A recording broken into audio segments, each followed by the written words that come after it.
Another multi-billion peso foreign investment acquired by President Ferdinand R. Marcos Jr. in his foreign trips came to fruition.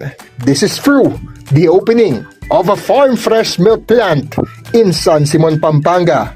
President Ferdinand R. Marcos Jr. led the inauguration of the 3 billion peso facility. This investment is a result of the President's meeting with top officials of Farm Fresh Berhad Company in Malaysia in 2023.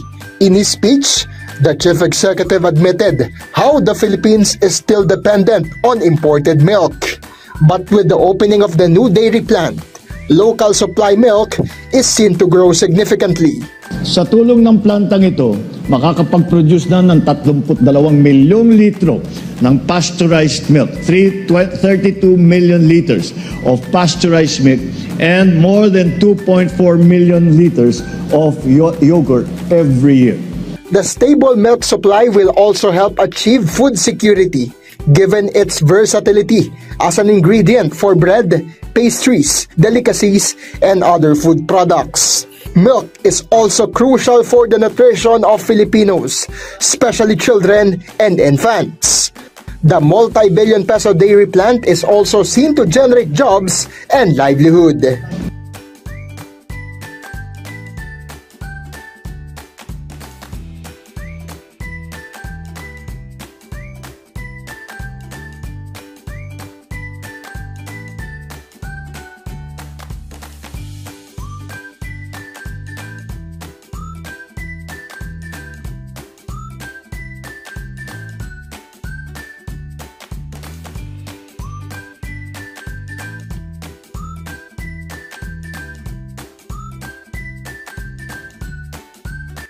po sa inyo lahat.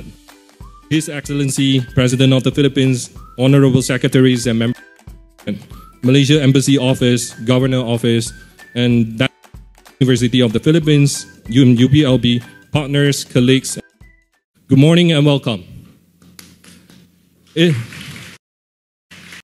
Welcome all of you to join us today in a very special day for our next steps in building our own dairy farm, so working closely with the National Dairy Authority to procure raw milk.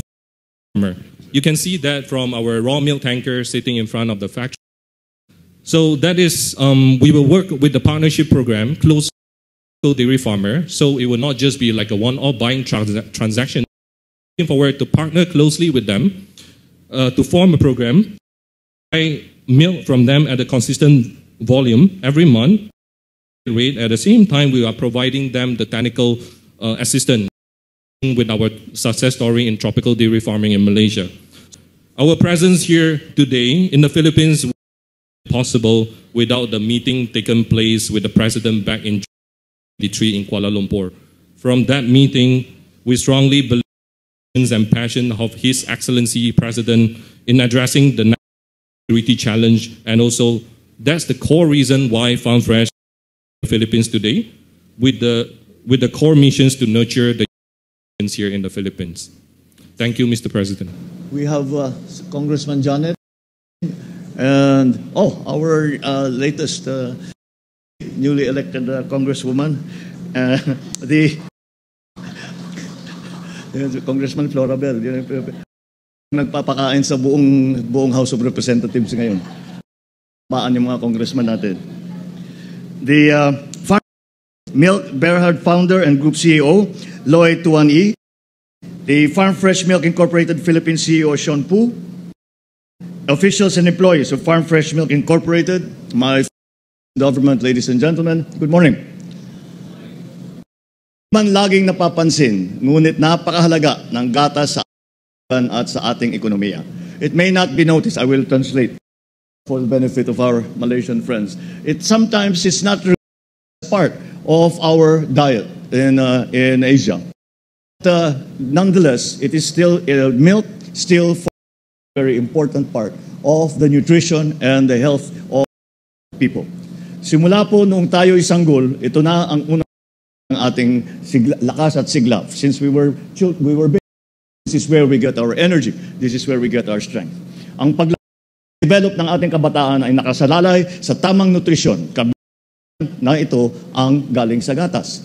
Ang industriya at manufacturing ay nangangailangan din ng gatas para sa tinapay, panghimagas at iba pang mga delicacies.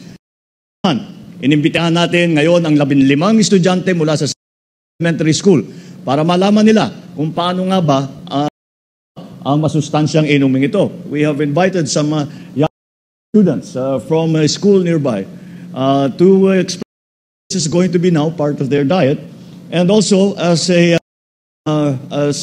focus group. And I can tell you, I was talking to them when they were drinking the milk. They approve of your product.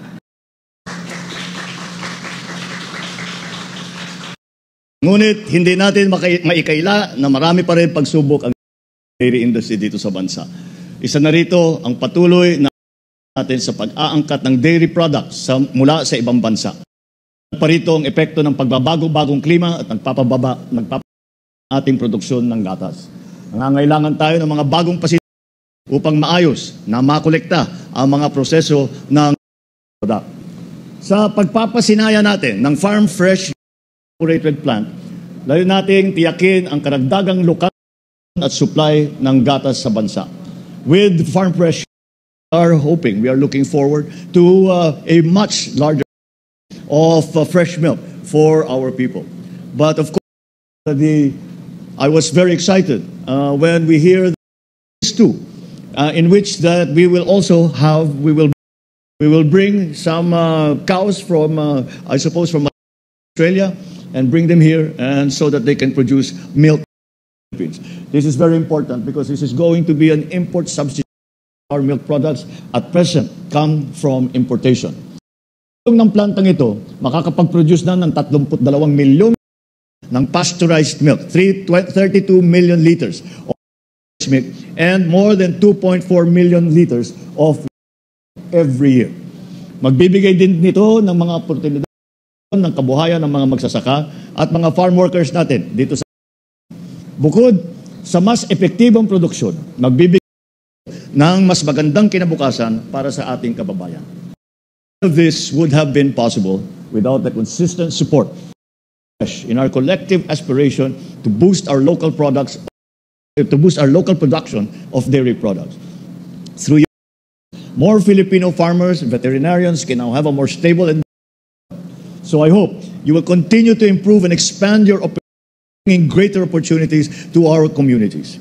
I think that we share the same idea that these two can be regarded and can be approached, can be as a PPP project, and we will have a proposal, and from that we can move. It's much faster. Make it an unsold proposal. It will be much faster. Both secretaries of the Department of Trade and Industry and DECGO for Trade and Investment will also be with you and helping you go through that process. We have time in the last couple of years trying to process, and so you will be the beneficiary of the changes that we do the process, especially of approving the proposals for PPP. Bilang suporta naman ng industriya, ipinapatupad natin ang Dairy Industry Development Program sa Republic Act number 7884. Sa lamang ito, nagpapahiram tayo ng puhunan pagsasaka, nagbibigay tayo ng dairy animal at nagsasagay mula sa dairy management at dairy husbandry hanggang sa breeding. Makakaasa kayo na naririto ang pamahalaan upang magpapatupad nagpapabilis sa ating pagproseso ng dairy products. Kasalukuyan na natin pinag-aaralan ang mga paraan kung paano mag-local production ng gatas at kung paano madadagdagan investment sa dairy industry. Patuloy din tayo makikipagtulong ng sektor upang makapag-abot ng suporta sa ating mga ating mga manggagawa. Mga kababayan, ang tagumpay ng sektor ay nakasalalay sa ating pagkakaisa, sa inyong sipag, dedikasyon, at sa aming suporta bilang inyong pamahalaan. Sama-sama nating itatag ang bagong Pilipinas kung saan ang bawat ay nabibigyan ng pantay-pantay ng pagkakataon.